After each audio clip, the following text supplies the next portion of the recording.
I, 37, have two daughters. The eldest, Anna 7-year-old, is technically the child of my late husband and my sister genetically, in that she was carried by a surrogate and made from my late husband's supermarket and my sister's donated egg. My younger daughter, Lily 4-year-old, is adopted. We adopted her a year ago. Originally we had planned on using another of my sister's eggs, but she passed away 3 years ago in a car accident, and I decided it would be disrespectful to use the eggs of hers we had stored without her permission. My husband passed away a little over a month ago from the virus. It has been very hard adjusting to life without him after 12 years together, and the girls miss their dad terribly.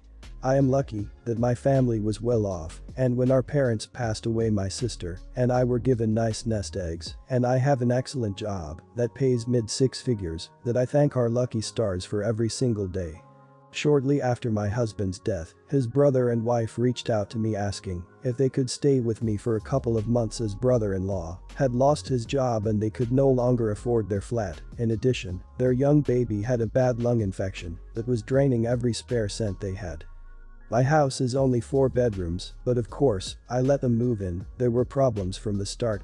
Sister-in-law tried to demand that I and Lily give up our co-joined room so they could have them for the baby. Brother-in-law got nosy about my husband's life insurance and sulked when he found out he wasn't one of the beneficiaries. They both, being vegan, complained about me cooking meat and other animal products. I tried to turn a blind eye knowing that they were probably just stressed and sleep deprived from the baby. The problem came last weekend when they approached me asking for some of my daughter's inheritance. Most of my husband's life insurance went into a college fund for our daughters and they know this, to pay for their son's care. I declined but offered to tap into the nest egg my parents' sister had left me to pay for some of it. They then asked why I couldn't pay for all of it since I was well off, and I gently explained that just because things were okay now, I wanted to plan for worst case not best. They got angry and started yelling, and in front of Lily, they said that really neither of my daughters had any claim to the money since they weren't really my daughters and that I was selfish for not supporting them. I immediately told them to pack and go to their parents. I said they had 24 hours to be out or I would evict them and that I was sick of listening to them complain. They left shortly after, but now I'm being called a terrible person for kicking out a young child and I feel really guilty. Am I the idiot here? Not the idiot. Based upon their logic, they're not your family anymore because your connection with them passed with your husband. You were kind enough to offer them a place to stay because you have a more expansive sense of family than they do. Complaining about a host's dietary habits is effectively complaining about their hospitality. Yeah, I'm looking for a job myself, but just because a person can afford something doesn't mean they should pay for it. Not the idiot at all. Your children are your children. Who else's would they be? Sister-in-law is completely in the wrong for saying that, but especially in front of your kid. Like what the hell? No child needs to hear from another adult that their mom isn't actually their mom. Your daughters don't need to be around anyone who is going to put them down. Your sister-in-law is trying to take advantage of you, and good for you for standing up for your daughters. Are you the idiot? Are you kidding? Definitely not the idiot. Your sister-in-law plus brother-in-law sound like extremely entitled people, and you're a flipping superstar for not kicking them out earlier. Stick to your guns and keep the trash out. At least now you and your daughters, blood and DNA aren't the only things that make a family. Can start your grieving process and remember all the beautiful things about your husband. Those who you matter to. No, you're not a terrible person, and that is all that matters. I am so sorry for the loss of your husband. When my wife and I got married, we were both working. Once our first child was born, she wanted to quit, completely her decision. I started working more to compensate and she started taking care of the house and the kid. I am a pretty clean person and I help whenever I could or if she asked. I am an involved parent. We had another kid and I started working even more. At the end of 2019, my wife flew to her home country to visit her parents. Airports were shut down and all the flights were cancelled before she could come back. There was a lot of red tapes to unravel here and we couldn't get her back home until May. Like I said, the only reason I didn't do household works was because I was working too much and I discussed that with my wife and she was also okay with taking care of the household. I have lived alone for several years and until she quit her job I always did my share of everything. I am pretty far from helpless. At first, I freaked out a little as I couldn't working from home and I had kids, 7 and 2, to take care of. In the end, I figured it out. I was stretched a little thing, but it was nothing unmanageable. My wife came back home in the beginning of May 2020. She was very happy to be home and we were all happy to have her back. There didn't seem to be any problem. Few weeks ago, we having dinner at our house with one of our couple friends when my wife told them that I was miserable without her, that the kids were miserable, that the house was a disaster, that she had so much stuff to clean up etc. She basically said that I was helpless without her and that I couldn't take care of anything while she was gone. I kinda chuckled awkwardly. I told her that the kids and I were definitely miserable sometimes because we missed her, but nothing other than that was true. I told her not to lie about me or my ability to take care of the kids. After dinner, she was extremely mad at me and told that I was a jerk and that I should have just played along. She told me that she felt awful that I could manage everything without her and she felt that the cat didn't need her and that she was insignificant.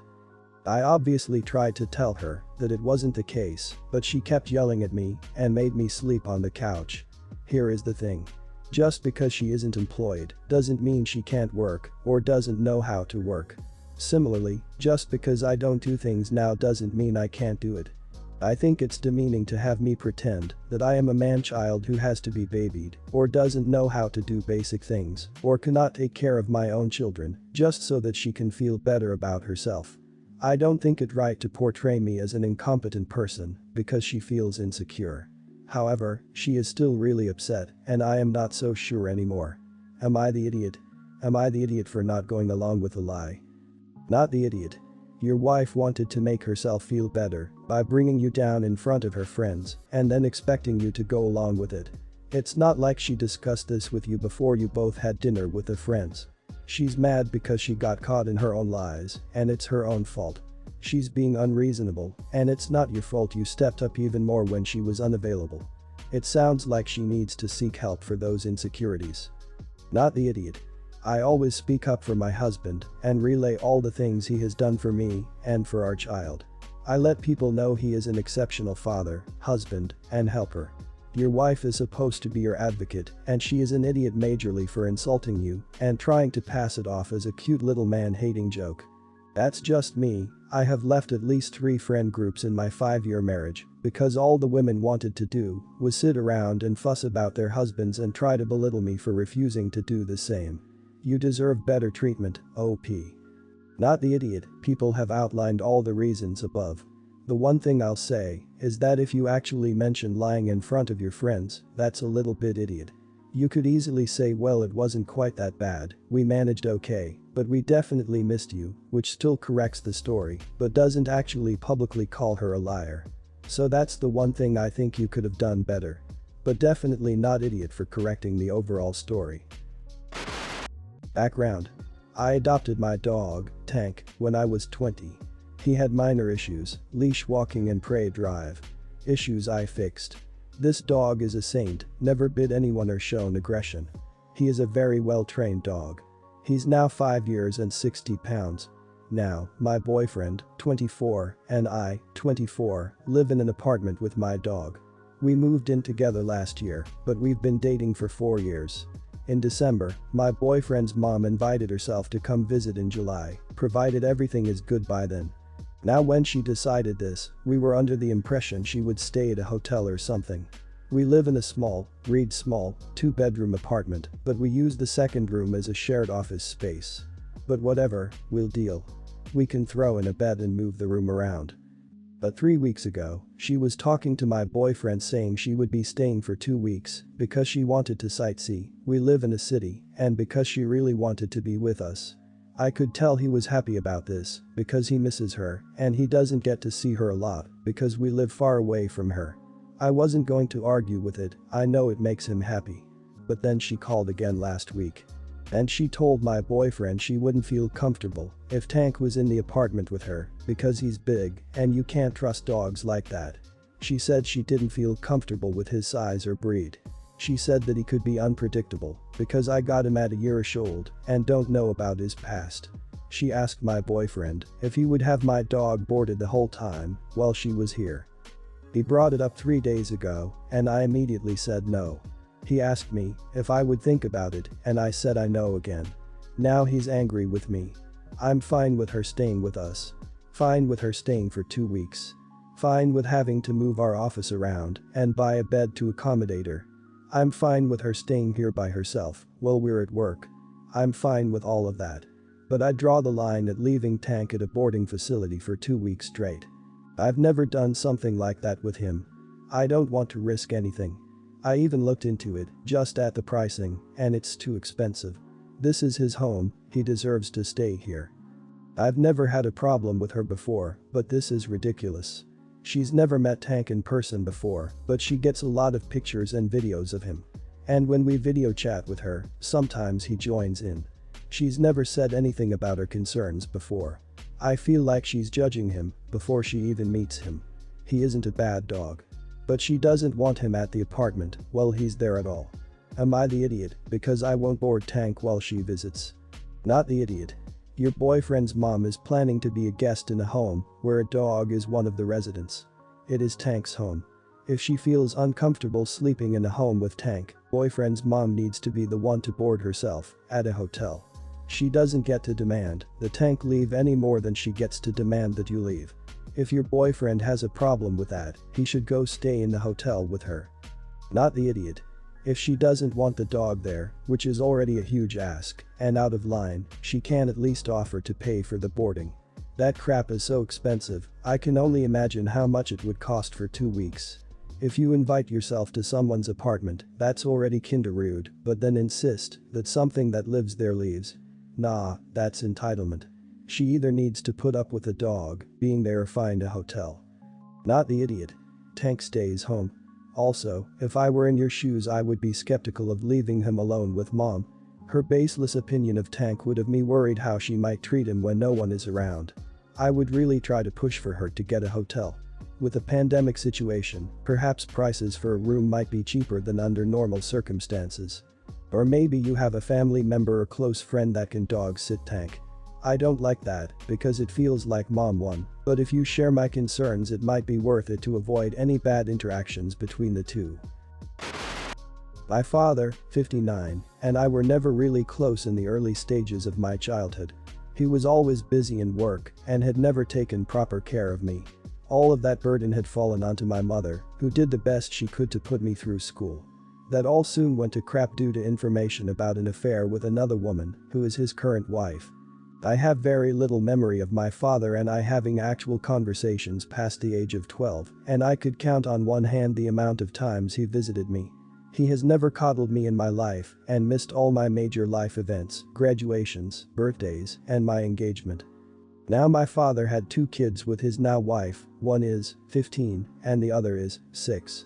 I've met these people only a few times and have exchanged nothing but formalities. Due to prior heart complications and the years taking a toll on him, he's currently at his last moments. I was visiting him in the hospital a week prior, and he told me he wished for me to further financially support his family if they were to ever run into hot water. I'm aware that my father had a previous gambling addiction, but I wasn't aware how bad it was. I told him in no such way was I doing that and had previously got a job opportunity out of state that I intended to take. He got angry at me and asked me how I could do that without telling him so he could have time to make arrangements. I would be able to offer them a small sum, but I have my own family now and can't bother to feed 3 more stomachs. I'm being made to be this terrible person by my father's side of the family, as his kids have no choice and that I was essentially hurting them. I've been told that I shouldn't do this out of spite and that I should forgive him in his last days. Yet, I can't help it, I want things to go back to when I would just choose to ignore him. I know I won't regret it, but I need to know if I'm in the wrong. Would I be the idiot if I refuse to be a bank account to my dying father's other family? Not the idiot. No way should you feel you have to support your father's other family. The burden of supporting 3 more people on top of your own family is a huge thing to ask, but also highly inappropriate given that he left your family for that woman. If your father's side of the family feels so strongly, then I would suggest to them that they offer some monetary support to the family, watch their attitudes change in a matter of seconds. Not the idiot. You're his kid too, and you had no choice either. These people are just as insane as your father, you're not hurting anyone. You have absolutely no responsibility for your father gambling his money away and leaving his new family unsupported. Having you as his secret backup plan is outright vicious and dumb at the same time. How would this ever work outside of his deluded mind? His side of the family can come up for his children, don't give them a dime. Not the idiot at all. He has no right to ask or expect this of you, let alone make you feel guilty about it. He left his dying wish to support a family he, or their mother, should have been supporting to the last minute, not you. You have nothing to feel guilty about. As you said, you have your own family. He has been a crappy dad and now expects you to sacrifice your own family and money to bail him out for continuing to be a crappy dad or provider. Jog on, mate. You're fine. No guilt. We are getting married in July of this year, the venue is booked and the wedding is pretty much sorted. Emma has been researching dresses and has a little scrapbook of lots of dresses she likes for ideas, but is now looking to buy. All that's left to get is the bridesmaid dresses and her wedding dress. We jointly put aside $10,000 each for the wedding, everything is paid, and we have $6,000 left over which I think could go towards the honeymoon on top of the honeymoon fund we already had. We aren't the extravagant type at all, then comes the time for Emma to pick her dress. I know everything is more expensive when it has the term wedding attached to it, what I wasn't expecting was a $950 dress plus $120 veil. I'm using my dad's old tux he used for his wedding to my mom, just had it taken in a little. Emma can't use her mom's dress as her, and her mom both say the style hasn't aged well which is fair. I had a quick Google around at dresses online and there were so many, and so many just like the one Emma wants for like $50 to $100. I'm not trying to get her to cheap out on her dress, but she will literally wear it once. One dress for over $1,000 is just insane, that would fund our honeymoon. I tried to show her some dresses I found on a recommended app called Wish and others on websites, but she was having none of it. She is very slender, but apparently wants it specially fitted. It turned nasty unfortunately, because I said I refused to drop such a large amount of money on a dress, and she argued that she is using her own money for the dress. Which isn't strictly true as we ain't about to marry, and our finances will be joined. Then her mom had to get involved, they offered to pay for the dress, but it's not a case of not being able to afford it. It's a dress, there are identical ones online at a fraction of the cost. I thought she would be ecstatic to learn there are identical dresses for a fraction of the cost, but she was really angry and upset. Am I the idiot here? Is there something I am seriously missing? Because after we argued about the dress Emma has been extremely cold towards me. Then yesterday she said, if I want her to cheap out on her wedding dress on her wedding day, that she needs to really consider if we are a good match for marriage. I'm blown away that she would say that over a dress. I told her she's like a toddler throwing a tantrum over a sparkly toy she can't have. That was a mistake as she left to stay with her parents, who called to tell me I am much more than an idiot. Am I the idiot here? You're the idiot. You say you don't want her to cheap out, but then you say you want her to buy a $50 or $100 wedding dress. That's cheap. That's cheap even for a regular dress. Those cheap dresses you're finding online will look terrible in person and are the source of so many disappointed women and jokes. Wedding dresses and their tailoring are expensive. $1,000 is actually a low-priced dress. Regardless of dress type, though, your reaction to her, calling her names, and deciding you have veto power is the real problem. You should be solving this issue together. If you can't, maybe it's not time to get married yet. OP is such a predictable type of person. Of course, he'd play victim now that it seems like she broke up with him. You showed her your true self, man, and it's ugly. You are not in any way, shape, or form the victim here. The real victim came to her senses and thankfully cut you off. If this isn't a troll post, you need to do some serious introspection instead of blaming everyone else around you. Don't blame the mob mentality when only you are at fault for ruining your engagement and future wedding.